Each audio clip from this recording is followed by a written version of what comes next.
कभी एक कार ने इंसानों से ज्यादा जज्बात दिखाए और उस दिन से शहर की तकदीर बदल गई। बहुत समय पहले की बात है। एक छोटे से शहर में एक बेहद होशियार वैज्ञानिक रहता था, जिसे सब लोग प्रोफेसर समीर के नाम से जानते थे। उसके बाल हमेशा बिखरे रहते, आंखों में चमक होती और दिमाग में नए नए आविष्कार घूमते रहते। वो किसी से ज्यादा बात नहीं करता था, पर उसकी लैब से हर शाम कुछ अलग सी आवाजें आती। लोगों को लगता वो कोई रोबोट बना रहा है, कोई तो कहता कि वो टाइम मशीन बना रहा है।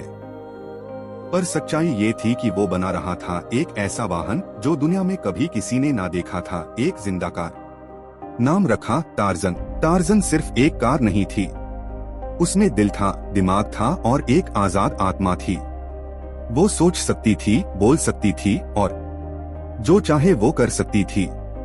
टार्जन का जन्म एक तूफानी रात थी। बिजली कड़क रही थी और बारिश से सड़कों पर पानी बह रहा था। प्रोफेसर समीर ने आखिरकार अपनी लैब के पर्दे हटाए और पहली बार टार्जन को दुनिया के सामने लाया। लाल रंग की दमकती हुई 4 पहियों वाली सामने की लाइट्स बिल्कुल आंखों की तरह थीं और अंदर से जैसे कोई दिल धड़क रहा हो। जैसे ही प्रोफेसर ने स्विच ऑन किया, एक गहरी आवाज गूंजी, मैं तैयार हूँ। वो टार्जन की आवाज थी, टार्जन की आजादी। प्रोफेसर ने उसे सिखाया कि दुनिया क्या है, इंसान क्या होते हैं और अच्छाई बुराई का क्या फर्क होता है। लेकिन टार्जन जल्द ही ये समझ गई कि दुनिया सिर्फ किताबों जैसी नहीं होती। लोग चालाक होते हैं, बेईमान भी, और कई बार अपने ही भले के लिए दूसरों का नुकसान कर देते हैं। एक दिन टार्जन ने प्रोफेसर से पूछा, क्या मैं बाहर जा सकती हूँ? प्रोफेसर मुस्कुराया, अगर तुम खुद को संभाल सकती हो तो ये दुनिया तुम्हारी है।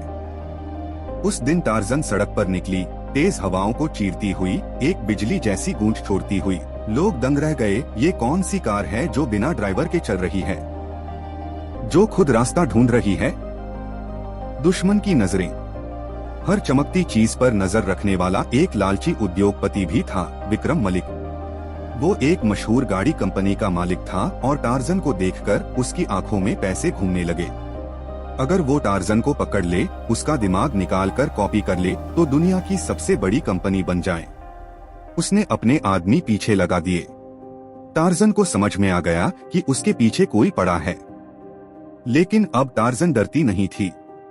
वो एक मिशन पर निकल चुकी थी, इंसानों की अच्छाई को बचाने, बुराई से लड़ने और खुद को साबित करने। है टार्जन की मदद। टार्जन को रास्ते में कई अच्छे लोग मिले। एक अनाथ बच्चा राघव, जो फुटपाथ पर भीख मांगता था। एक बूढ़ी औरत माया अम्मा, जिसकी दवाई की कोई व्यवस्था नहीं थी। एक गूंगी लड़की तानिया, जिसे स्कूल में सब चिढ़ाते थे। टार्जन उनके पास जाती, मदद करती, कभी अपने ट्रंक से खाना निकालती, कभी किसी अस्पताल के सामने उन्हें उतार देती और कभी सीधे स्कूल जाकर अध्यापकों को तानिया की प्रतिभा के बारे में बताती। धीरे धीरे शहर में खबर फैल गई, एक जादुई कार है जो इंसानों से ज्यादा इंसानियत समझती है। विक्रम की साजिश। विक्रम मलिक ने अब टार्जन को फंसाने की योजना बनाई। उसने एक रोबोटिक ट्रैक बनाया जो किसी भी इलेक्ट्रॉनिक डिवाइस को पकड़ सकता था। शहर के बीचों बीच बच्चों के नाम पर एक मेले का आयोजन किया गया। टार्जन को पता था कि ये एक जाल हो सकता है, लेकिन जब उसे खबर मिली कि कई बच्चे उस इलाके में खो गए हैं, वो खुद को रोक नहीं सकी। वो पहुंची मेले में और जैसे ही वो अंदर गई, जमीन कांप उठी। चारों ओर से जाल बंद हो गया, छत से इलेक्ट्रॉनिक हथकड़ी गिरी और टार्जन की लाइट्स बंद होने लगी। पर टार्जन हार मानने वालों में से नहीं थी। जैसे टार्जन ने पलटी बाजी, वो जानती थी कि उसके अंदर एक आखिरी बैकअप था, जिसे प्रोफेसर समीर ने सिर्फ जरूरत पर इस्तेमाल करने की हिदायत दी थी। उसने अपने सिस्टम को आखिरी ऊर्जा तक खींचा और खुद को ओवरराइड करते हुए जाल को झटका दिया। एक जोरदार धमाके के साथ जाल टूट गया, बच्चे आजाद हुए और विक्रम मलिक का चेहरा डर से पीला पड़ गया। टार्जन उसके सामने रुकी और कहा, कभी कभी इंसान की सबसे बड़ी गलती ये होती है कि वो मशीन को सिर्फ लोहे का टुकड़ा समझता है। पुलिस ने विक्रम को पकड़ लिया। शहर में फिर जश्न मनाया गया। अंत, लेकिन नई शुरुआत। लोग अब टार्जन को अपने घर बुलाते, उससे बात करते, सलाह लेते। बच्चे उसके पास बैठकर कहानियां सुनते, बूढ़े उसके साथ मंदिर जाते और जरूरतमंद उसके टायरों के नीचे रोटी पाते। प्रोफेसर समीर अब गर्व से उसे देखता और कहता, मैंने एक मशीन नहीं, एक आत्मा बनाई है। पर टार्जन की कहानी यहीं खत्म नहीं हुई। वो अब भी हर रात निकलती है, चुपचाप अंधेरे में उस इंसान की मदद करने जो सच में मदद के लायक हो। क्योंकि वो टार्जन है, एक कार जो सिर्फ रास्तों पर नहीं, दिलों में दौड़ती है।